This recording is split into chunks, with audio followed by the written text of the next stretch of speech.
Disappearance, a most unsettling thing. Wouldn't you agree? One moment they are there, laughing, touching, promising. You see it in their eyes, a reflection of something real, something that feels as though it could last. And then, they are gone. Not with a storm, no slamming doors, no shouting, no grand farewell. Just silence. Messages left unanswered, plans fading into nothingness, a presence that once warmed your world, now just an echo. And here you sit, stunned, replaying every detail. What happened? Why did they leave without warning? And perhaps the most agonizing question of all, do they feel anything at all? Ah, now that is the question, isn't it?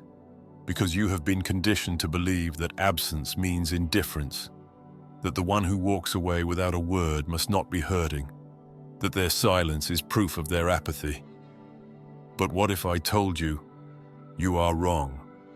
What if I told you that behind that carefully composed exterior, behind that unread message, behind that unnerving calm, there is something else entirely? So tonight, I invite you to step inside the mind of the avoidant, to see what they will never say, to feel what they will never admit, because they do feel. And once you understand that, everything changes. And let me tell you about a man. Let's call him Charles. Charles was a man of habit, of structure, of routines that gave him the illusion of control. He could navigate the chaos of the world as long as he never let anyone too close. Then, of course, he met her. She was warmth, not in a suffocating way, no, but in the way a fire glows on a winter's night. Steady, inviting, safe. At first, Charles allowed himself to enjoy it. He let himself feel. He laughed more. He lingered in the doorway when they said goodnight. He spoke of things he rarely shared. But then, something shifted. She wanted more, not in a greedy way, but in the way all love eventually does. More presence, more depth, more him, and that is when the walls began to rise. First, subtly. A postponed date here, a sudden need for space there, then more. Distance disguised as busyness, silences that grew longer, until one day, nothing. And she, much like you, was left standing in the wake of his absence, wondering how a love that once felt so safe had vanished overnight. But here's the truth. It didn't vanish. No, it was buried, beneath fear, beneath wounds that never healed, beneath a belief so deeply ingrained that even Charles himself could not name it, the belief that closeness is dangerous. Now, let us step inside their mind.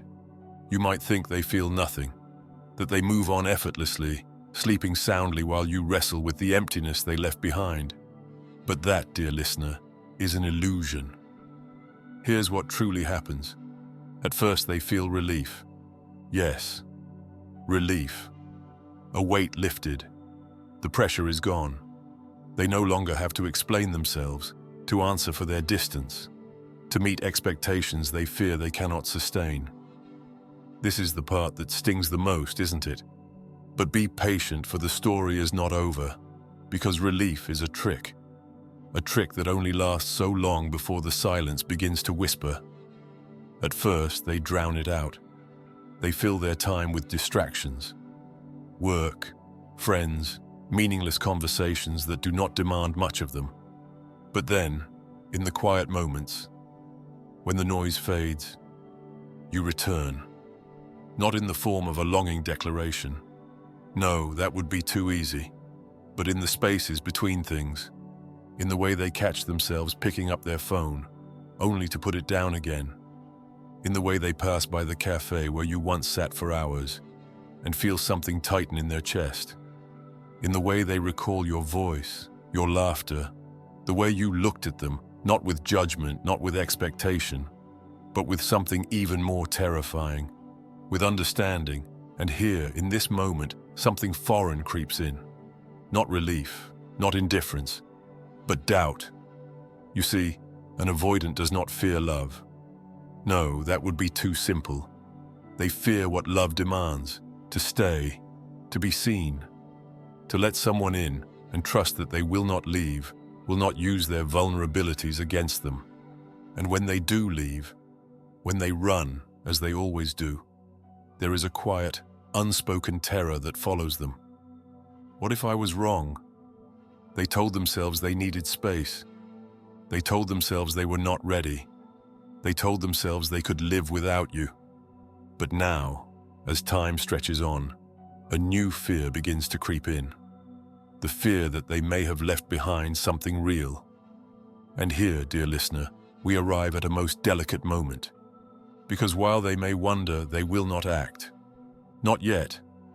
Not unless something forces them to.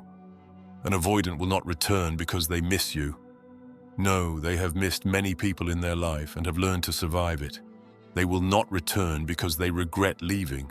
Regret is a companion they have walked with before. No, if they return, it will be for one reason alone. Because for the first time they realize that their fear of losing you is greater than their fear of being seen. And that, my dear listener, is not something you can make happen.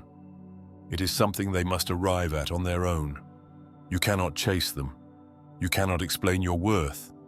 You cannot prove to them that love is safe.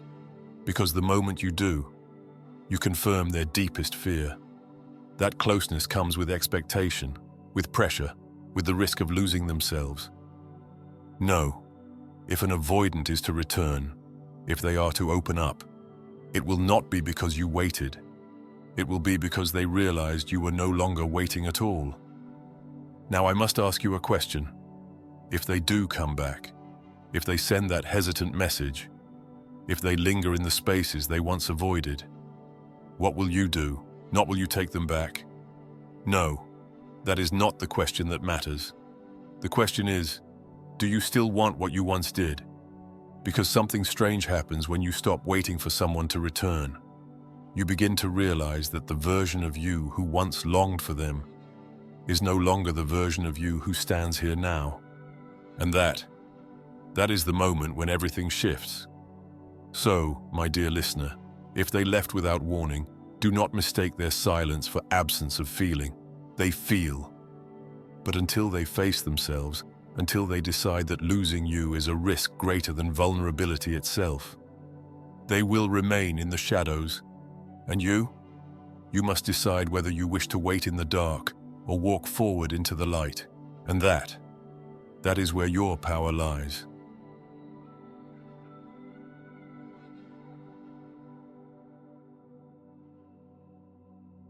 If you believe this video might help someone dear to you, share it with them. A small gesture on your part could mean the world to a friend in need.